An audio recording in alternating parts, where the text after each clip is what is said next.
When I first got out of the trades and I decided I was going to pick up woodworking as one of my hobbies and one of my skill sets, I figured I needed to learn from the best. Everybody told me, and I figured myself, I need to go to YouTube, which is smart because that's where you find guys like me.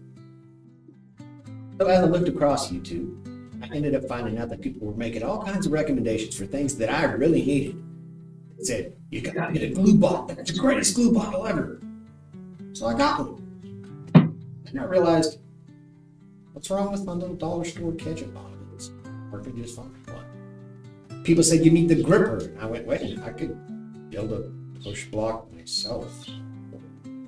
And most of all, people said I needed the ultimate crosscut sled. Damn, okay. So I made one and I realized a few things about it. It was big, it was heavy, it was cumbersome, and it did crosscuts.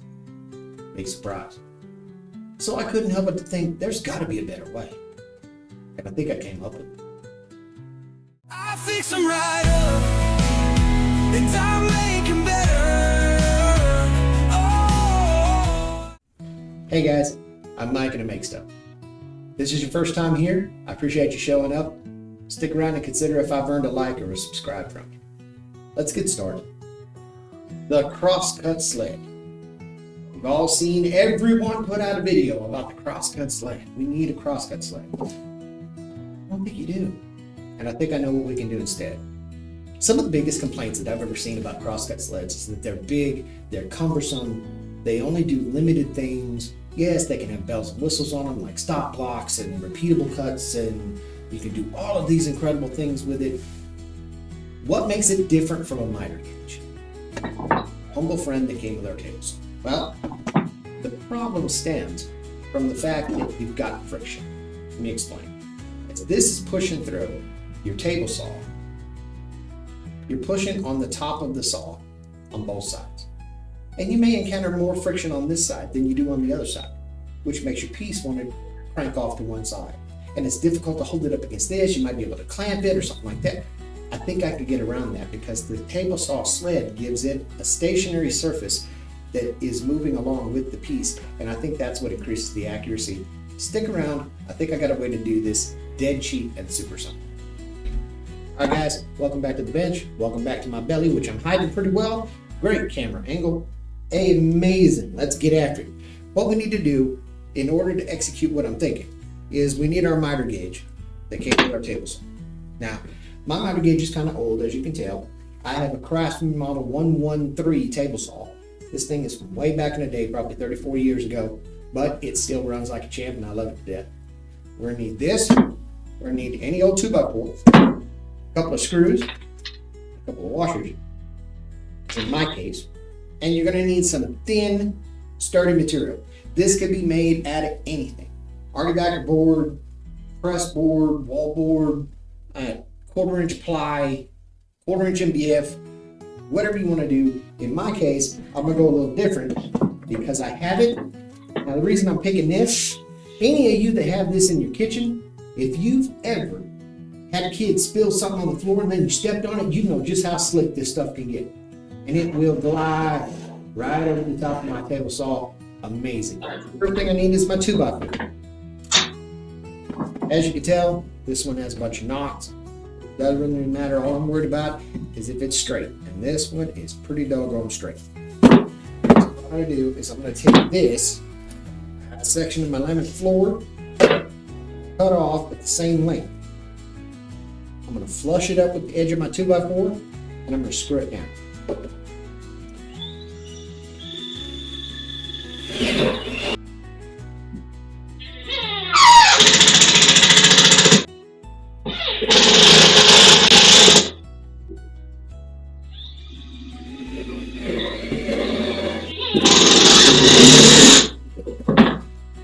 Alright, there's step one.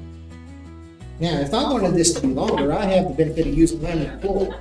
So, I could just easily throw some glue in and extend it out even further if that's what I needed. I don't think I need to. You know what, for funsies, let's go ahead and do it.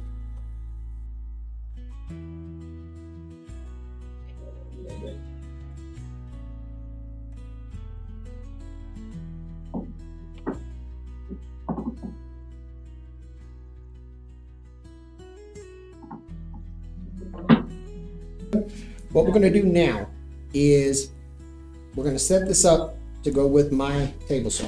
Now, I have 2 miter slots in my table saw.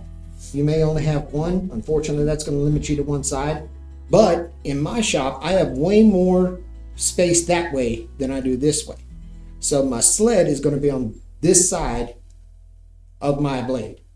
Now, if you're following along and you've seen these table saw sled videos in the past, the next thing they're doing is they're telling you you're going to have to make a runner that goes into this slot and it has a good fit, and you need a handle to go on the back of your table saw sled so that you don't want to end up accidentally.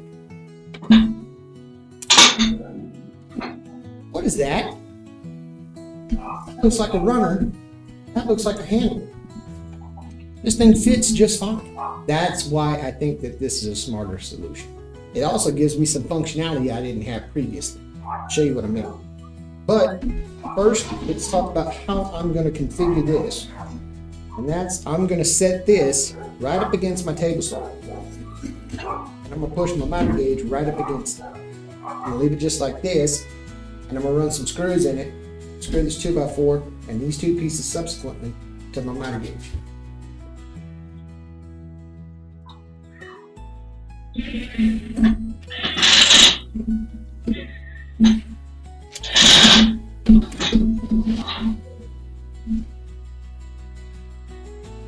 And just like that, easy as it can be, I got myself a table saw sled.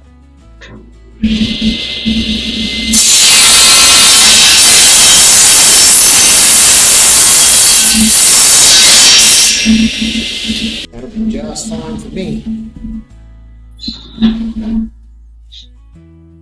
This is already ready for you to use.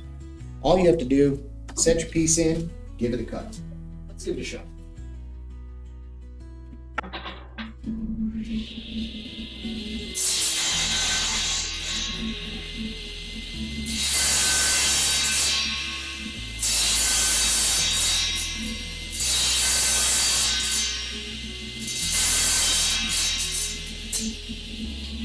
Looks like it cuts pretty well to me. Let's cut a 15-degree angle, see what happens.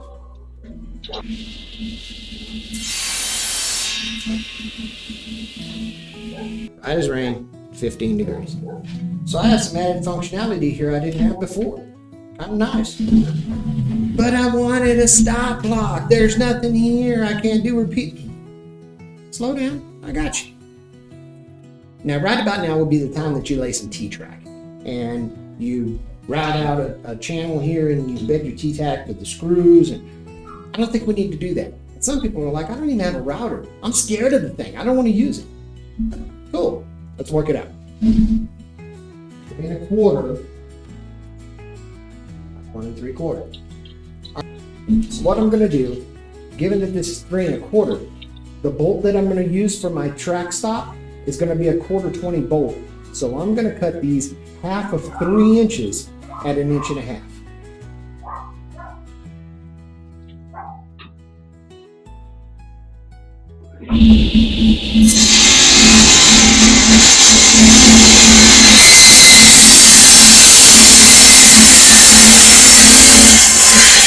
Next, I need to cut 2 more strips to accommodate the size of the carriage bolt, which is 1/4. We'll measure this in width, get another dimension for our inside strips. Now that bolt head is 3/4 of an inch across. Also notice I shaved off a little bit so that it's not sticking out so proud. That means I'm going to cut another 1/2 inch gap for the inside of my T-track. Means my next ones, I'm going to have to cut an additional 1/2 inch space, so that gives me 1 1/4 inches for the other 2 strips.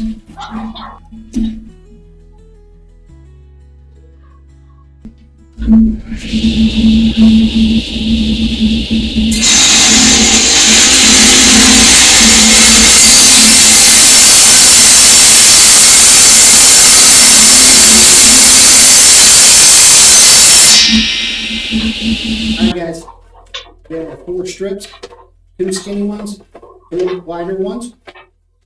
First thing I'm going to do is I'm going to take my wider ones and put them to the side. I'm going to set one flush right against the edge of my board. I'm going to clamp that down and then I'm going to pop some brads. after I get a little glue.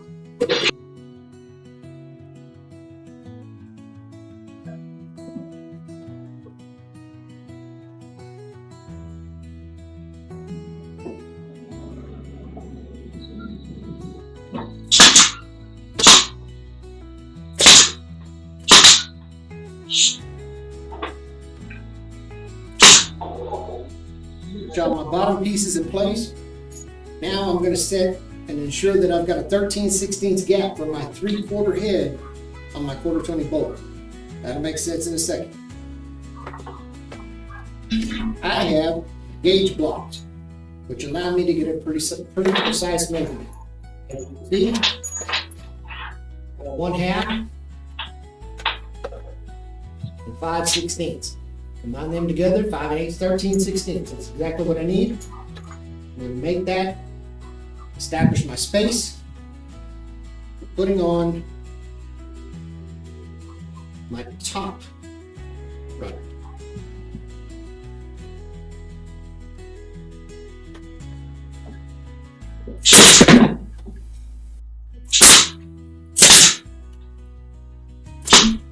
All right, now we need to establish the next layer for our bolt to ride in, just like so. Create ourselves a gap just like that. As you see, I've got the luxury of using this flooring. I'm going to leave this there for a place for sawdust to accumulate. That way I don't have to run through here and try to clean this out all the time.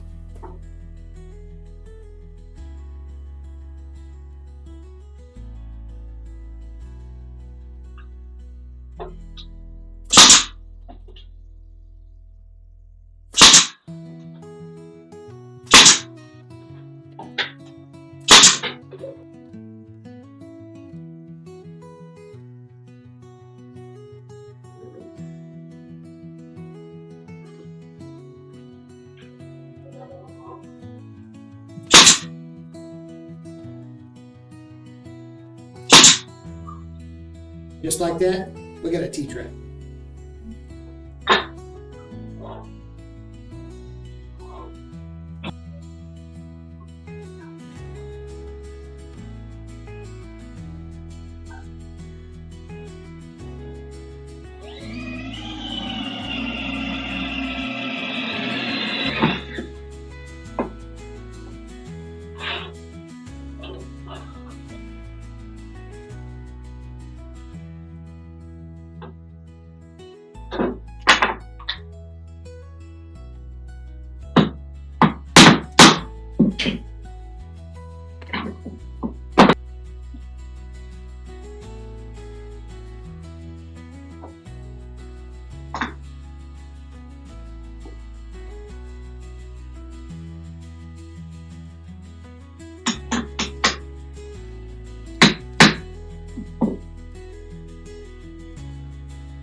Just like that.